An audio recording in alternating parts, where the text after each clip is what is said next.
ನಮಸ್ಕಾರ, ನನ್ನ ಹೆಸರು ಡಾಕ್ಟರ್ ಕಾರಡಿ ಶ್ರೀಧರ್ ರೆಡ್ಡಿ. ನಾನು stapler circumcision specialist in treatment range hospital, KPHP road number 4, ಹೈದರಾಬಾದ್ನಲ್ಲಿ ಅವೈಲೇಬಲ್ ಆಗಿರ್ತೀನಿ. ಸೊ ಬಹಳ ಜನರಲ್ಲಿ ಪುರುಷರಲ್ಲಿ ಬರೋ ಚರ್ಮದ ಇಶ್ಯೂಸ್ ಬಗ್ಗೆ ಬಹಳ ಜನಕ್ಕೆ ಐಡಿಯಾ ಇಲ್ಲ.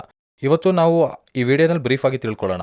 ಸೊ ಈ ಪುರುಷರಲ್ಲಿ ಚರ್ಮ ಏನಿರುತ್ತೆ, ಅಂಗದ ಮುಂದೆ ಇರುವ ಚರ್ಮ, ಅದನ್ನು ನಾವು ಫೋರ್ ಸ್ಕಿನ್ ಅಥವಾ ಪ್ರೆಫ್ಯೂಸಲ್ ಸ್ಕಿನ್ ಅಂತೀವಿ. ಈ ಸ್ಕಿನ್ ಏನಿದೆ ಫ್ರೀಯಾಗಿ ಮೂವ್ ಆಗ್ತಿರಬೇಕು, ಅದು ಹಿಂದಕ್ಕೆ ಮುಂದಕ್ಕೆ ಫ್ರೀಯಾಗಿ ಮೂವ್ ಆಗ್ತಿರಬೇಕು.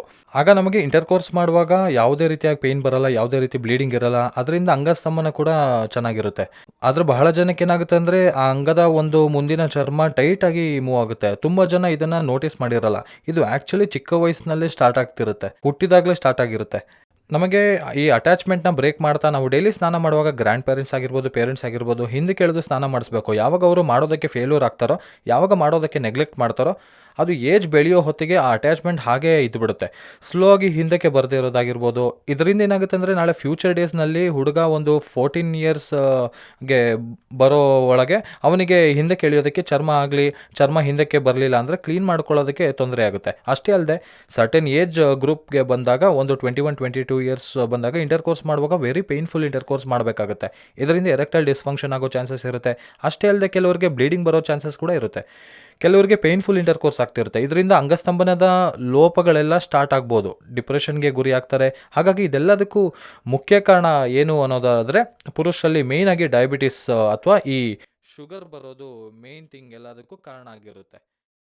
ಈ ಪುರುಷರಲ್ಲಿ ಯಾರಿಗೆ ಶುಗರ್ ಅಟ್ಯಾಕ್ ಆಗುತ್ತೋ, ಆ ಶುಗರ್ ಅಟ್ಯಾಕ್ ಆಗಿರೋದ್ರಿಂದ ಮುಂಚೆ ಚರ್ಮ ಚೆನ್ನಾಗಿ ಫ್ರೀಯಾಗಿ ಮೂವ್ ಆಗ್ತಿರುತ್ತೆ. ಬಟ್ ಯಾವಾಗ ಡಯಾಬಿಟಿಸ್ ಅಟ್ಯಾಕ್ ಆಗುತ್ತೋ, ಡಯಾಬಿಟಿಸ್ ಆಗ ಕೂಡಲೇ ಆ ಒಂದು ಎಲಾಸ್ಟ್ರಿಸಿಟಿ ಕಳ್ಕೊಳ್ಳುತ್ತೆ. ಎಲಾಸ್ಟ್ರಿಸಿಟಿ ಹೊರಟೋಗೋದ್ರಿಂದ ಆ ಫ್ರೀನೆಸ್ ಅನ್ನೋದು ಹೊರಟೋಗುತ್ತೆ. ಅಂದರೆ ಮುಂದಕ್ಕೆ ಹಿಂದಕ್ಕೆ ಜರುಗೋದಿಲ್ಲ. ಅಂದರೆ ಚರ್ಮ ಟೈಟಾಗಿ ಜರುಗುತ್ತೆ. ಕೆಲವರಿಗೆ ಪೇಯ್ನ್ಫುಲ್ಲಾಗಿ ಜರುಗ್ತಿರುತ್ತೆ, ಕೆಲವರಿಗೆ ಸ್ವಲ್ಪ ದೂರ ಬರುತ್ತೆ, ಪೂರ್ತಿ ಹಿಂದಕ್ಕೆ ಬರೋದಿಲ್ಲ, ಹಾರ್ಡಾಗಿ ಮೂವ್ ಆಗುತ್ತೆ. ಅಷ್ಟೇ ಅಲ್ಲದೆ ಕೆಲವರಿಗೆ ತುಂಬ ಬಲವಂತವಾಗಿ ಮೂವ್ ಮಾಡೋದಕ್ಕೆ ಪ್ರಯತ್ನ ಮಾಡಿದ್ರೆ ಕ್ರ್ಯಾಕ್ಸ್ ಆಗುತ್ತೆ, ಸೀಳ್ಕೊಳ್ಳುತ್ತೆ.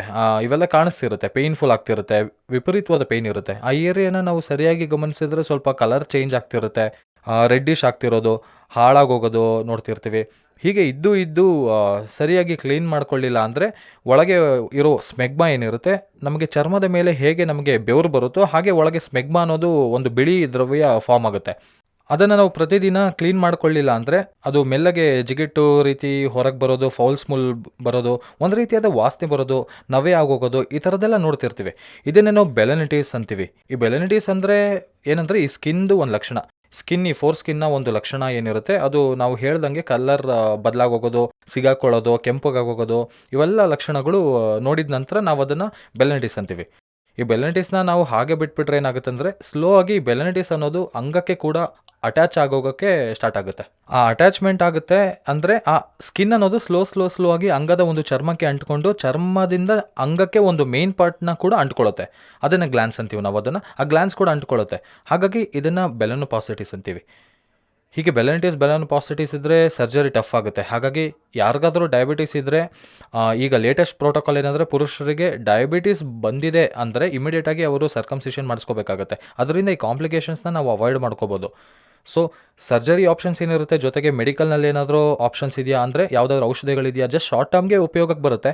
ಅಂದರೆ ಲಾಂಗ್ ಟರ್ಮ್ಗೆ ಏನಾದರೂ ಉಪಯೋಗಕ್ಕೆ ಬೇಕು ಅಂದರೆ ಅದು ಯೂಸ್ ಆಗಲ್ಲ. ಅದು ಬಂದಾಗೆಲ್ಲ ಆಂಟಿಬಯೋಟಿಕ್ ಬಳಸೋದು, ಕ್ಯಾಂಡಿಡ್ ಕ್ರೀಮ್ ಬಳಸೋದು, ಈ ಥರದ್ದೆಲ್ಲ ನಾವು ಸ್ವಲ್ಪ ಮಟ್ಟಿಗೆ ಕಂಟ್ರೋಲ್ ಮಾಡ್ಬೋದು ಅಷ್ಟೇ. ಬಟ್ ಯಾವಾಗ ಕ್ರ್ಯಾಕ್ಸ್ ಫಾರ್ಮ್ ಆಗುತ್ತೋ, ಕ್ರ್ಯಾಕ್ಸ್ ಹೀಲ್ ಆಗೋದಾಗೆಲ್ಲ ಚರ್ಮ ಹತ್ತತ್ರಕ್ಕೆ ಬರೋದಕ್ಕೆ ಸ್ಟಾರ್ಟ್ ಆಗುತ್ತೆ. ಮುಂದಿರೋ ಚರ್ಮ ಫ್ರೀಯಾಗಿ ಮೂವ್ ಆಗ್ತಿದೆ, ಚರ್ಮ ಅಟ್ಯಾಕ್ ಆಗಿ ಆ ಚರ್ಮದಲ್ಲಿ ಕ್ರ್ಯಾಕ್ಸ್ ಬರೋದ್ರಿಂದ ಪೂರ್ತಿ ಟೈಟ್ ಆಗೋಗುತ್ತೆ. ಚರ್ಮ ಟೈಟ್ ಆಗೋದ್ರಿಂದ ಹಿಂದಕ್ಕೆ ಬರೋದಿಲ್ಲ. ಸೊ ಇಂಥವ್ರಿಗೆ 100% ಸರ್ಜರಿ ಒಂದೇ ಸೊಲ್ಯೂಷನ್. ಈ ಸರ್ಜರಿ ನಮ್ಮ ಟ್ರೀಟ್ಮೆಂಟ್ ರೇಂಜ್ ಹಾಸ್ಪಿಟಲ್ನಲ್ಲಿ ಮಾಡೋ ಮೆಥಡೇ KSR ಸ್ಟೇಪ್ಲರ್ ಸರ್ಕಮ್ಸಿಷನ್ ಸರ್ಜರಿ. ಇದರಲ್ಲಿ ಏನಾಗುತ್ತೆ ಅಂದರೆ, ಆ ಮುಂದೆ ಇರುವ ಚರ್ಮ ಏನಿದೆ, ಆ ಚರ್ಮನ ಒಂದು ಸ್ಟೇಪ್ಲರ್ ಅನ್ನೋ ಮಿಷಿನ್ನ ಯೂಸ್ ಮಾಡಿ, ಈ ಮಿಷಿನ್ ಏನಿದೆಯೋ, ಈ ಸ್ಟೇಪ್ಲರ್ ಏನಿದೆಯೋ, ಈ ಸ್ಟೇಪ್ಲರ್ನ ಕಂಪ್ಲೀಟ್ ಡಿಸ್ಪೋಸಬಲ್ ಸ್ಟೇಪ್ಲರ್ ಅಂದರೆ ಒಂದು ಪೇಷಂಟ್ಗೆ ಯೂಸ್ ಮಾಡಿ ಇನ್ನೊಂದ್ಸತಿ ಬಿಸಾಕ್ಬಿಡ್ತೀವಿ. ಇದರಿಂದ ಏನಾಗುತ್ತೆ ಅಂದರೆ ಕ್ರಾಸ್ ಇನ್ಫೆಕ್ಷನ್ ಇರಲ್ಲ. ಈಗ ಝೀರೋ ಕ್ರಾಸ್ ಇನ್ಫೆಕ್ಷನು, ಅದರಿಂದ ಸೈಡ್ ಎಫೆಕ್ಟ್ಸ್ ಇರಲ್ಲ, ಝೀರೋ ಸೈಡ್ ಇನ್ಫೆಕ್ಟ್ಸು. ಇದರಿಂದ ಏನಾಗುತ್ತೆ ಅಂದರೆ, ಎಂಥ ಈಸಿ ಸರ್ಜರಿ ಆಗುತ್ತೆ ಅಂದರೆ, ಜಸ್ಟ್ 5 to 6 ಮಿನಿಟ್ಸಲ್ಲಿ ಸರ್ಜರಿ ಆಗುತ್ತೆ ಆ್ಯಂಡ್ ಹಾಫ್ ಆನ್ ಅವರ್ನಲ್ಲಿ ಪೇಷಂಟ್ನ ಡಿಸ್ಚಾರ್ಜ್ ಮಾಡಿ ಕಳಿಸ್ಬೋದು. ಅವ್ರು ಆ್ಯಸ್ ಯೂಶುವಲ್ ಮನೆಗೆ ಹೋಗ್ಬೋದು, ಅವ್ರು ಆ್ಯಸ್ ಯೂಶುವಲ್ ಆಫೀಸ್ಗೆ ಹೋಗ್ಬೋದು, ಅವರು ಹೋಗಿ ಮತ್ತೆ ಕೆಲಸಗಳು ನೋಡ್ಕೋಬೋದು. ಯಾವುದೇ ರೀತಿ ರೆಸ್ಟ್ರಿಕ್ಷನ್ಸ್ ಇರಲ್ಲ, ಯಾವುದೇ ರೀತಿ ಪಥ್ಯ ಇರಲ್ಲ, ಯಾವುದೇ ರೀತಿ ಡ್ರೆಸ್ಸಿಂಗ್ ಅವಶ್ಯಕತೆ ಇರಲ್ಲ. ಬೇಸಿಕ್ಲಿ ಯಾವುದೇ ರೀತಿ ಆ ಬ್ಲೀಡಿಂಗ್ ಇರಲ್ಲ, ಯಾವುದೇ ರೀತಿ ಊತ ಬರೋಲ್ಲ, ಯಾವುದೇ ರೀತಿ ಪೇಯ್ನ್ ಇರಲ್ಲ ಬೇಸಿಕ್ಲಿ. ಸೊ ಸ್ಮೂತಾಗಿ ನಡೆಯೋ ಸರ್ಜರಿ ಇದು. ಇದರಿಂದ ಯಾವುದೇ ಸೈಡ್ ಎಫೆಕ್ಟ್ಸ್ ಇರಲ್ಲ. ಸೊ ಪೇಷಂಟ್ ಇಮಿಡಿಯೇಟಾಗಿ ಡಿಸ್ಚಾರ್ಜ್ ಆಗೋದ್ರಿಂದ ಯಾವುದೇ ರೀತಿಯಾಗಿ ಡೇ ಕೇರ್ ಸರ್ಜರಿ ಇದು ಅಂತ ಹೇಳ್ಬೋದು.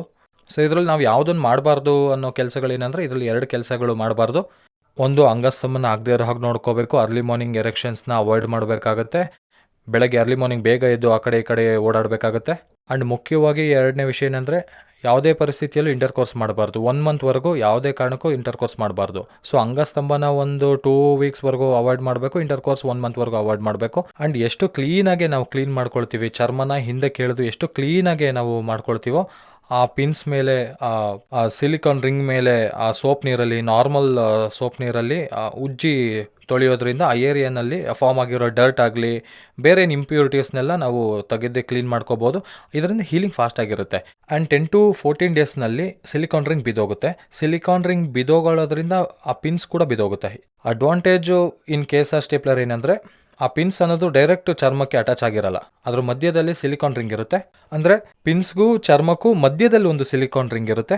ಯಾವಾಗ ಸಿಲಿಕಾನ್ ರಿಂಗ್ ಬಿದ್ದೋಗುತ್ತೋ, ಅಂದರೆ ಯಾವಾಗ ಹೀಲ್ ಆಗಿ ಸಿಲಿಕಾನ್ ರಿಂಗ್ ಬಿದ್ದೋಗುತ್ತೋ, ಅದು ಯಾವಾಗ ಬಿದ್ದೋಗುತ್ತೋ ಆಟೋಮೆಟಿಕ್ಕಾಗಿ ಪಿನ್ಸ್ ಕೂಡ ಬಿದ್ದೋಗುತ್ತೆ. ಸೊ ಇದರಲ್ಲಿ ಅದೇ ಅಡ್ವಾಂಟೇಜ್.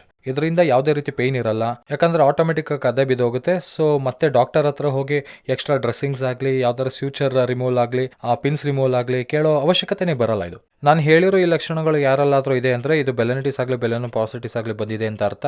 ಆ್ಯಂಡ್ ಡಯಾಬಿಟಿಸ್ ಬಂದಿದೆ ಅಂದರೆ, ಇದು ಖಚಿತವಾಗಿ ಡಯಾಬಿಟಿಸ್ ಪೇಷಂಟ್ಸ್ಗೆ ಬೆಲೆನಿಟಿಸ್ ಬಂದಿದೆ ಅಂತ ಹೇಳ್ಬೋದು. ಒಂದು ವೇಳೆ ಈ ಲಕ್ಷಣಗಳು ಇದ್ದೇ ಅಂದಮೇಲೆ ನೀವು ಟೆಸ್ಟ್ ಇನ್ನೂ ಮಾಡಿಸ್ಕೊಂಡಿಲ್ಲ ಅಂದರೆ, ಹತ್ತಿರದಲ್ಲಿ ಹೋಗಿ ಹಾಸ್ಪಿಟಲ್ಗೆ ತೋರಿಸ್ಕೊಳ್ಳಿ, ಡಯಾಬಿಟಿಸ್ ಪರೀಕ್ಷೆ ಮಾಡಿಸ್ಕೊಳ್ಳಿ. ಡಯಾಬಿಟಿಸ್ ಇದೆ ಅಂದರೆ ಬೆಲೆನಿಟಿಸ್ ಇದೆ ಅಂತ ನಾವು ಕನ್ಫರ್ಮ್ ಮಾಡ್ಕೋಬೋದು, ಈ ಲಕ್ಷಣಗಳಿದೆ ಅಂತ ಅಂದಮೇಲೆ. ಸೊ ಹಾಗಾಗಿ ನಮ್ಮ ಕೇಸ್ ಸರ್ಕಮ್ಸಿಷನ್ ಸರ್ಜರಿ ಮಾಡಿಸ್ಕೊಳ್ಳೋದ್ರಿಂದ ಇದನ್ನ 100% ಗುಣಮುಖ ಮಾಡ್ಕೋಬೋದು. Thank you very much.